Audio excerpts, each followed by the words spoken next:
O osso zigomático é um dos ossos do viscerocrânio. Ele é um osso par, né? Tem do lado esquerdo e do lado direito. E ele que é o responsável pela proeminência da face, né? O que chamamos de maçã do rosto. Ele tem um formato parecido com o de um losango e se localiza lateralmente à órbita. Se articula com a maxila, com o osso frontal, com o osso temporal e com o osso esfenoide. Aqui nós temos essa imagem do zigomático, né? Esse aqui é o direito, aqui é a vista lateral e aqui a vista medial superior, como se a gente estivesse vendo por dentro, né? Do lado de dentro. Ele apresenta um corpo robusto e também processos, né? Como o processo frontal, onde ele se articula com o osso frontal através da sutura frontozigomática. O processo temporal, onde ele se articula com o osso temporal através da sutura temporozigomática. Ele também apresenta forames, como o forame zigomático orbital, dá para ser visto aqui, que dá passagem ao nervo zigomático, que é o ramo do nervo maxilar, do 5-2, né? Também temos o forame zigomático facial, que dá passagem ao nervo zigomático facial, que é uma ramificação do 5-2. E temos o forame zigomático temporal, que dá passagem ao nervo zigomático temporal, que também é a ramificação do 5-2. Temos a eminência orbital, a margem infraorbital, né? E a face orbital, que é a contribuição, né? A parte que tem maior contribuição do zigomático, né? Do osso zigomático para a cavidade orbital.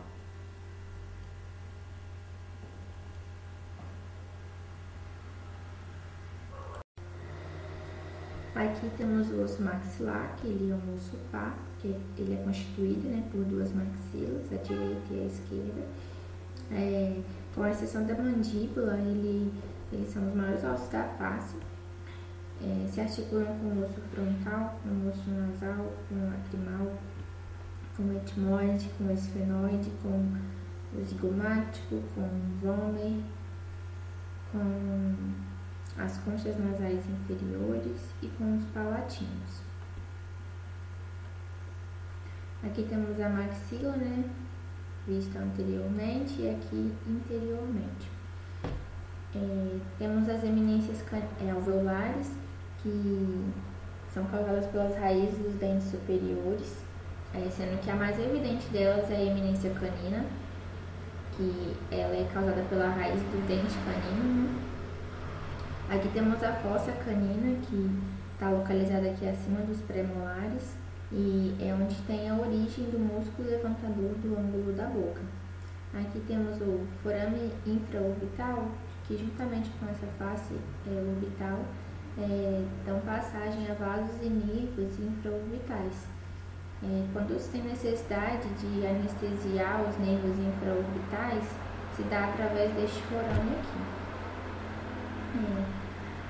A espinha nasal anterior é onde é fixada a cartilagem do septo nasal.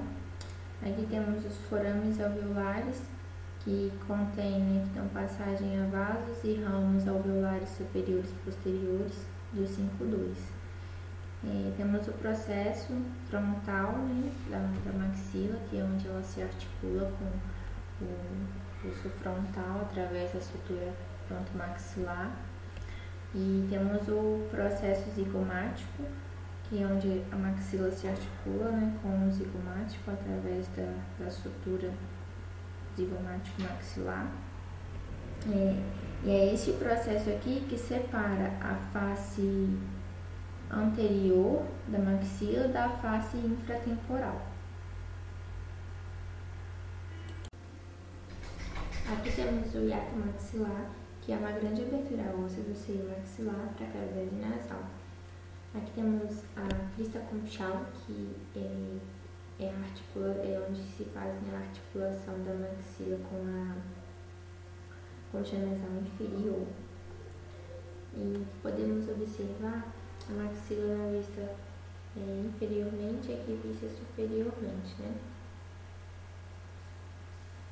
Aqui no processo palatino, ele se dirige medialmente para se articular com o seu lado oposto, contribuindo para a formação do palato duro,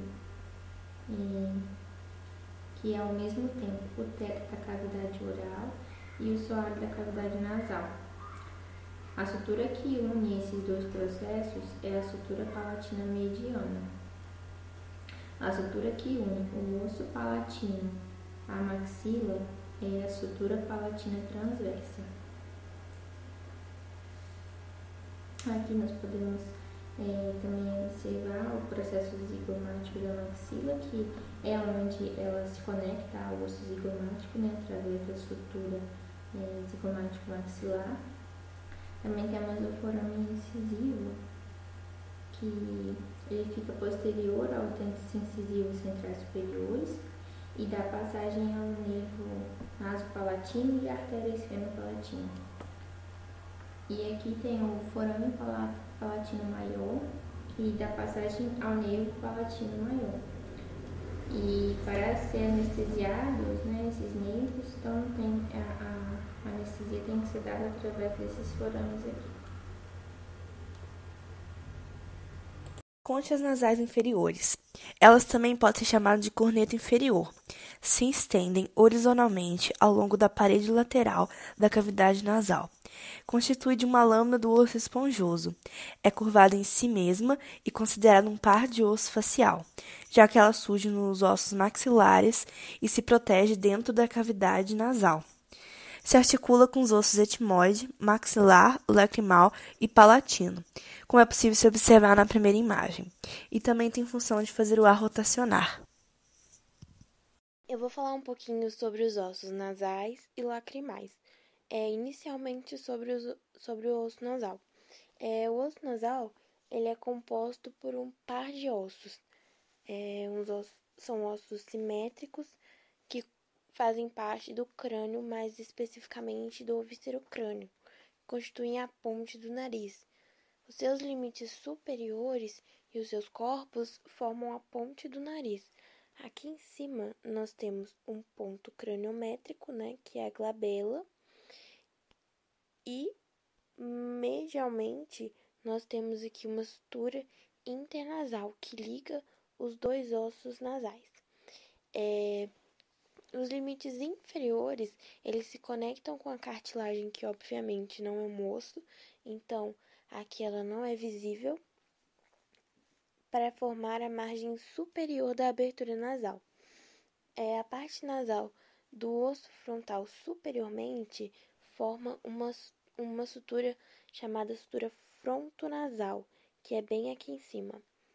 Lateralmente, pelo processo frontal da maxila, forma a sutura nasomaxilar, que é bem aqui, nessa margem lateral. A placa perpendicular do etimoide forma uma sutura nasoetimoidal, que fica bem internamente, que aqui nessa figura dá pra gente ver melhor, onde o osso nasal tá aqui em laranja. Inferiormente, ele é preso à cartilagem lateral do nariz, como eu já tinha falado. Aqui nós temos a margem medial, como eu já tinha mostrado. Inferiormente temos a margem inferior e lateralmente nós temos a margem lateral dos dois ossos. Aqui tem esse ósseo vascular ao osso do nariz. A sua face interna tem um formato de côncavo, que é bem perceptível aqui nessa imagem. Ela é atravessada por um suco que chama suco para o nervo nasociliar. É por esse suco que temos o suco nasociliar. Acima nós temos a crista nasal, que ela é bem visível aqui em cima. E esse osso vai ser recoberto por dois músculos, o músculo piramidal e o músculo nasal. Aqui, agora, eu vou falar um pouquinho sobre o osso lacrimal. Ele também tá aqui de verde, bem especificado. E o osso lacrimal, ele é o menor osso do viscerocrânio também compõe o crânio e o mais frágil. Ele é visto pelo ângulo bem de dentro do crânio, né? Assim, nessa visão anterior que a gente tem do crânio, bem na face, ele não é tão visível. Ele é mais visível lateralmente e inferiormente. Basicamente, o osso lacrimal se localiza na parte medial da órbita e ele se articula com 4 ossos, né? Aqui com o frontal, aqui em cima, com o etmoide, com a maxila e bem aqui dentro, dá pra ver ele bem pequenininho aqui de roxo, que ele se articula com as conchas nasais inferiores.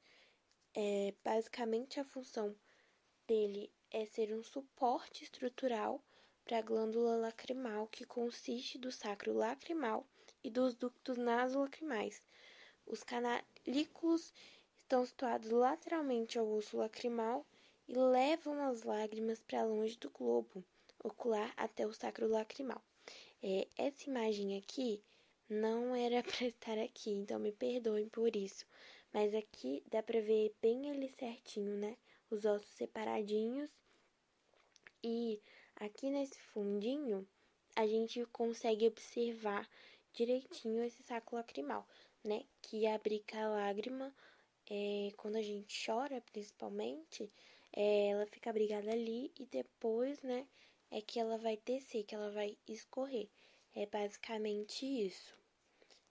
O osso lacrimal. A mandíbula é um osso ímpar em forma de ferradura. É o osso mais forte, sendo o único osso móvel do crânio.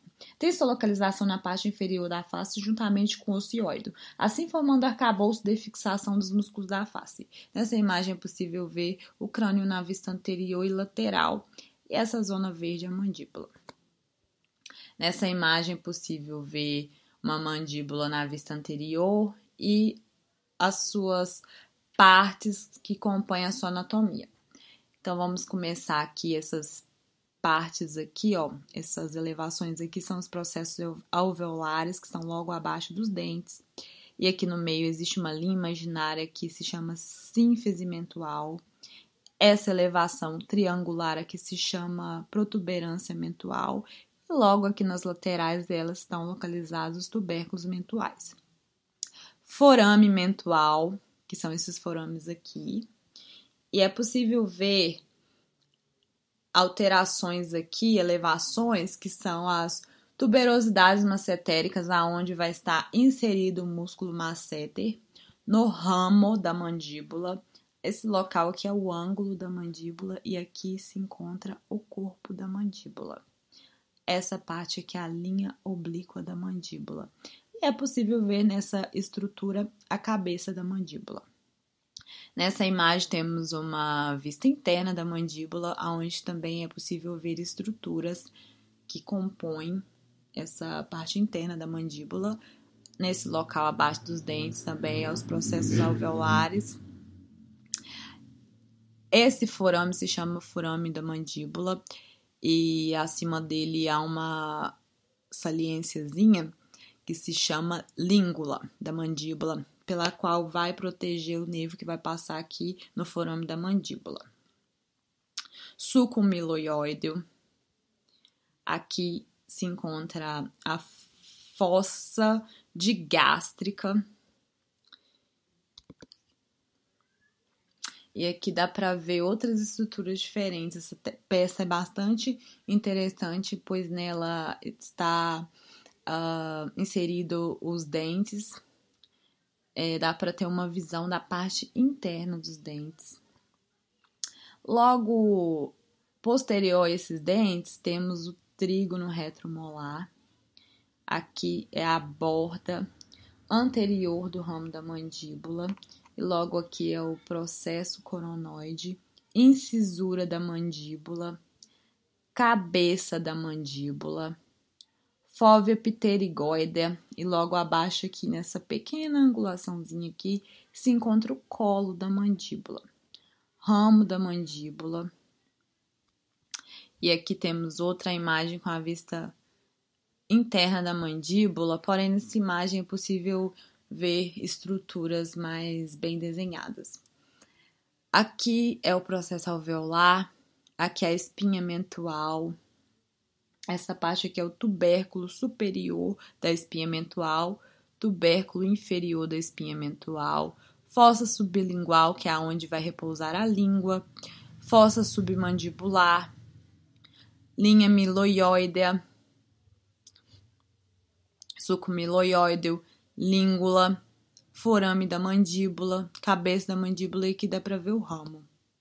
Temos essa peça aqui também, que é constituída por todos aqueles nomes que eu disse das peças anteriores, porém é bastante interessante ter uma diversidade de peças para ver essas estruturas. E essa peça aqui é um pouquinho mais degradada, porém também dá para ter uma visibilidade boa.